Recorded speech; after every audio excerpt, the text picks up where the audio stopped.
Bonjour à tous, bienvenue pour ce nouvel épisode de Data Coffee. Donc le principe est simple, un intervenant, Anan, Managing Partner chez Artefact, un sujet, DeepSeek, pour aujourd'hui, et un bon café. Bonjour Anan.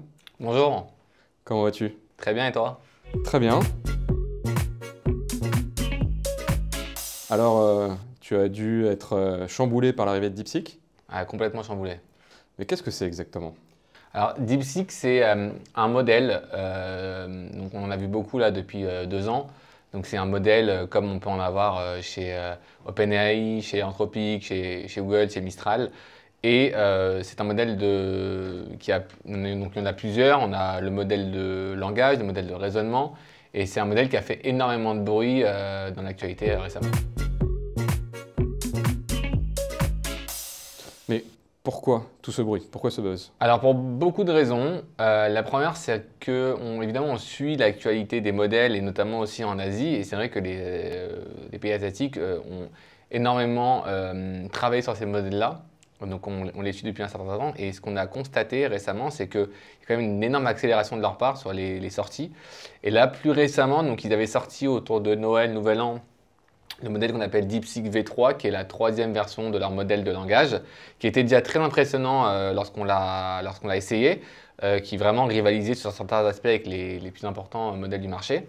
Et là, avec le modèle R1, ils ont apporté un modèle de raisonnement. Donc c'est quelque chose qui est un peu plus rare. C'est un modèle qui est non seulement capable de parler, mais aussi de réfléchir à travers une succession d'étapes de réflexion, ce qu'on appelle le chain of thoughts.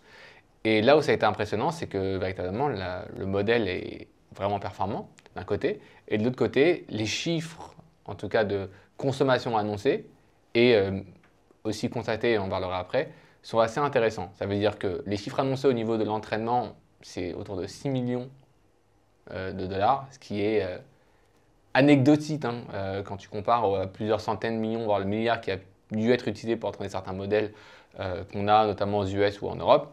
Et après, le prix de l'inférence est aussi annoncé 30 fois moins cher que les modèles traditionnels. Donc autant sur le prix de l'entraînement, évidemment, il y a des polémiques qui se créent en disant oui, mais est-ce qu'ils ont pris en compte tous les paramètres, etc., etc. Autant sur le prix d'inférence, c'est une réalité. Aujourd'hui, ça coûte moins cher de faire tourner ce modèle en termes de coût à l'usage. Donc il y a quelque part une réaction assez forte à la fois côté tech et côté marché financier. On l'a vu avec les cours de la bourse.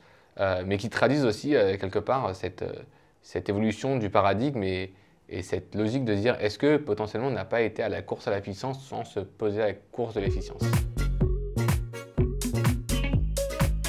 C'est vraiment impressionnant. Et bon, forcément, l'argent, c'est important, mais j'aime bien aussi les sujets techniques. Qu'est-ce que tu vois comme innovation de ton point de vue derrière tout ça? Alors c'est important parce qu'il y a une vraie innovation. Les gens disent ah mais tu sais ils ont copié OpenAI pour faire ça. Ah tu sais en fait c'est une copie etc.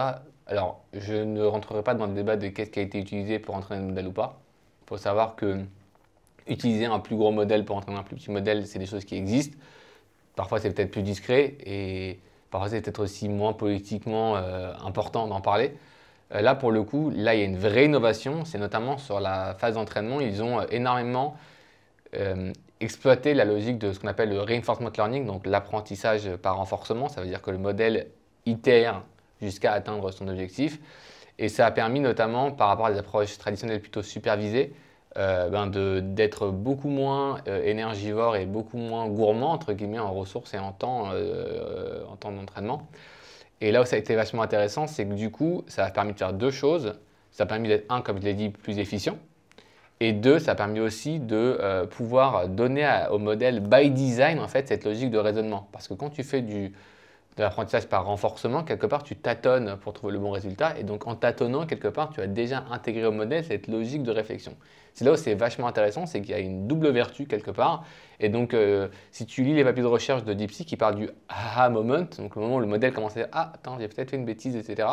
Et en fait, c'est justement l'héritage direct de ce comportement, ce qu'on appelle de reinforcement learning. C'est là où c'est vachement intéressant, je trouve.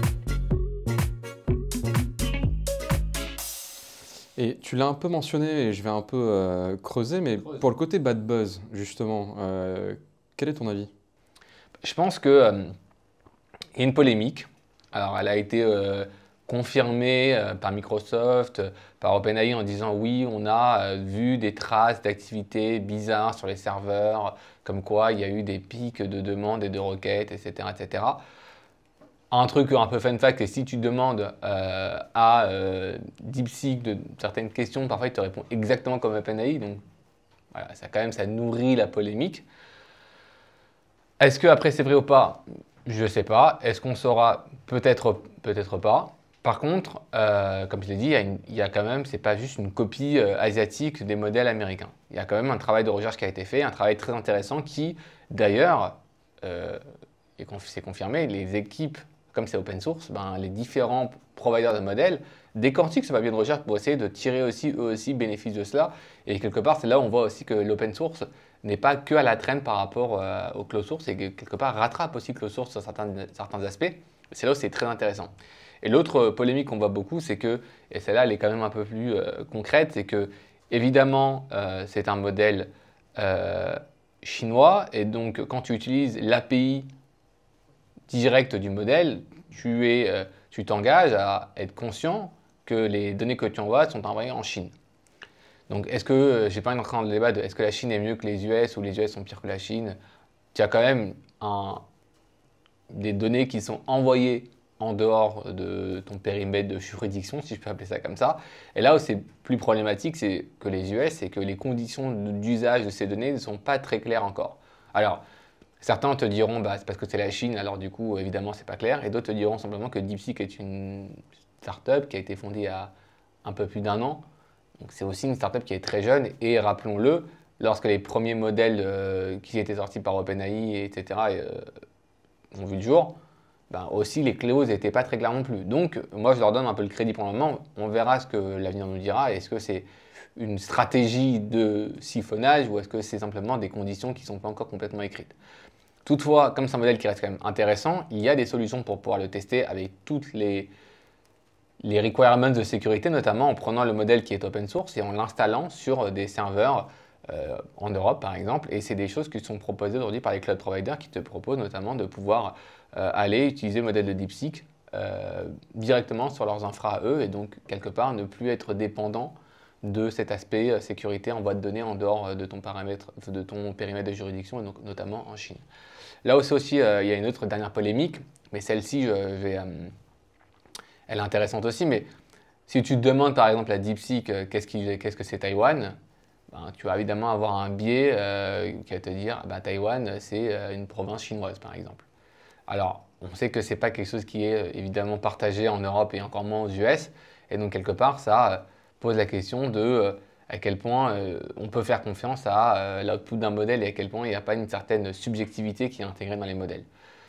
Ceci étant dit, c'est vrai partout, quoi. Ça veut dire que récemment, aux US, ils ont renommé le golfe du Mexique golfe d'Amérique.